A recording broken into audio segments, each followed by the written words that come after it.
2023 gi May tang ahumdagi amuktabu thokhidiba haiba tareda Manipurda sigumba laibak thiba thaudoksina maram moiduna aduga moi gi responsibility dagi moi leithoga chen basu yaroi due to failure of the NDA government at the center aduga sidalariba state government gi BJP gi government samna harabada double engine government animaksigi failure machine maram oiduna Manipur gi issue se matam chana tekul tawbidaba machine maram oiduna hojikti kadai yaura piba angang tha taret ni panda ngairiba mamana mathada konjariba nupi angang khaktana madusu moigi khutta lairaba amagi wanatana nupi angang khaktana hala basi phauda prime minister na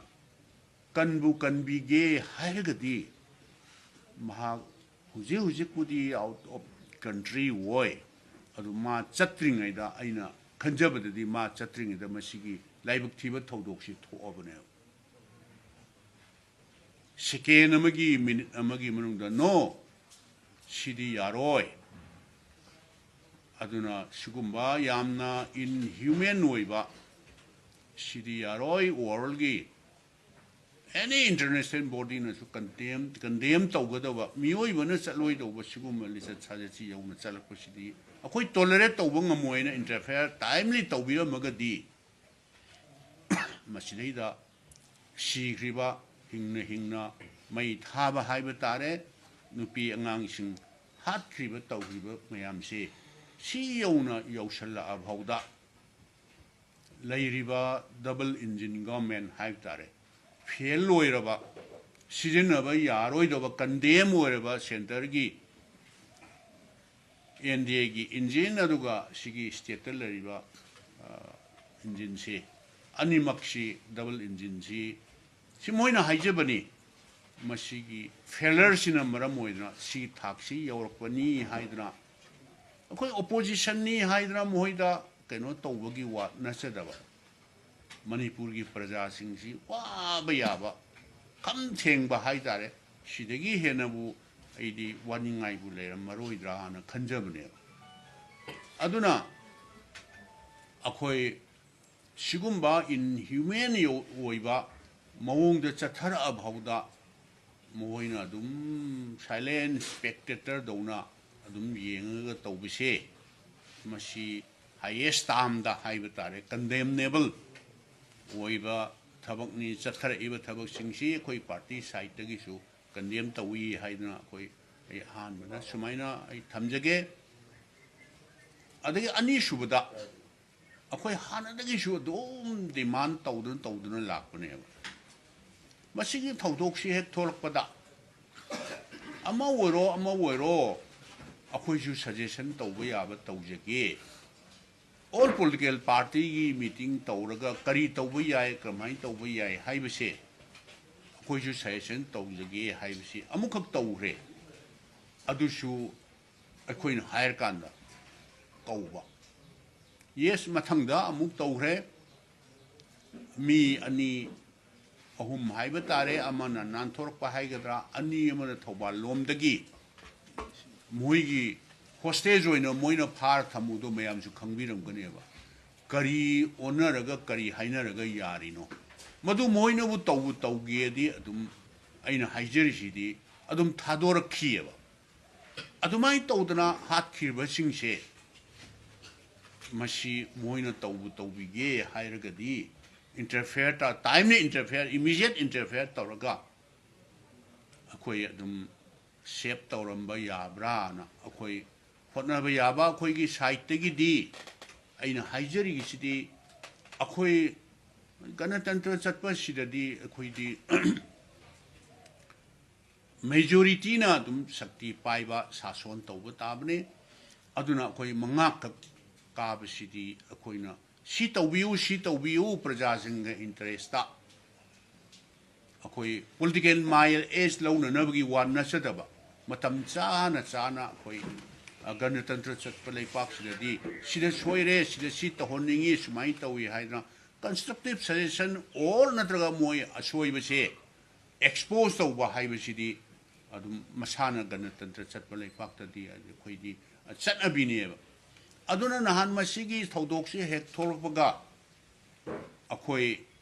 sidaida press conference tawdana appeal tawjei aduna masidi yamna safe and secure oina tawraga safely release tawbirakpana asengba asumba decision oigani na akoi thadok pira u haina koi adum appeal tawjabani adu hogre hojik laibak thire immediately akoi same day du da amushu kainoda akoi ge governor se kari honorable chief minister na lead tawbiraga prime minister ji ju tangtra ma pan haibra kaino halakani hai hayeng hangsit oirangani prime minister je immediately on his arrival MLA humpu se masigi chief minister na appointment lobiro aduga hana de jo khoi haijar pani chief minister office tagi any issue je khoi matamda number of occasions khoi si proper sigi ni hairaga CM office tagi delegate list of delegate na all political party including akhoi gi intellectual circle bhog yauna propose di sigi ni haida prime minister no me ni humni manung de appointment heta pireba adu hujik lai ba government sidi party so am khaktani si appointment pi dabra una da daka lai di na khanbra khamdi hujik so chief minister lead tawba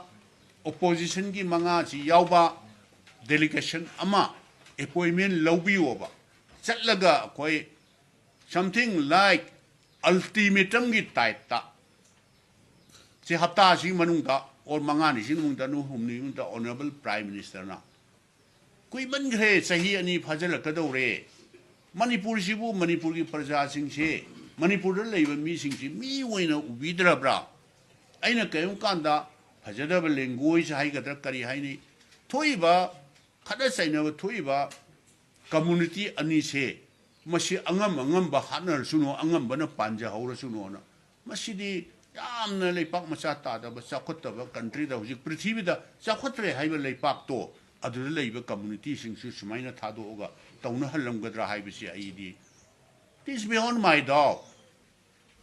as the id thajadi or natragana karamba moida nation sidaida moida national gi oina kana gadauba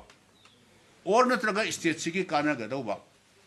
either secret or hidden agenda kari laibano moigi government of India gi sibauba khanjale sometimes akhoi hanadi hanjan haijare akhoi jibu bharat ki nagarik natrabra haibasi kayum kana feel tauba yaure adra honorable chief minister immediately on his arrival from foreign country immediately appointment lobio akhoi mayam pulap chatlaga ruling opposition naidana khoi mayam pulap chatlaga ultimatum gi type ta kuiman gre waman gre manipur gi praja sing se aduna permanent solution ama puthok pinana ba tawbiyu natraga di akhoi makha ta ba akhoi praja gi mandate na akhoi ji khalak pani opposition orsu ruling orsu sahi manga gi tam siki assembly da khoi phamba assembly warep assembly do phambasi akhoi ikai re isai thanda ikai re ba khoi se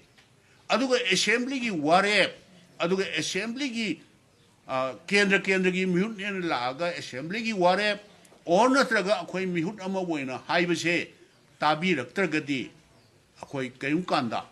akhoi sibu member woibagi artha thu ibra adu orgadi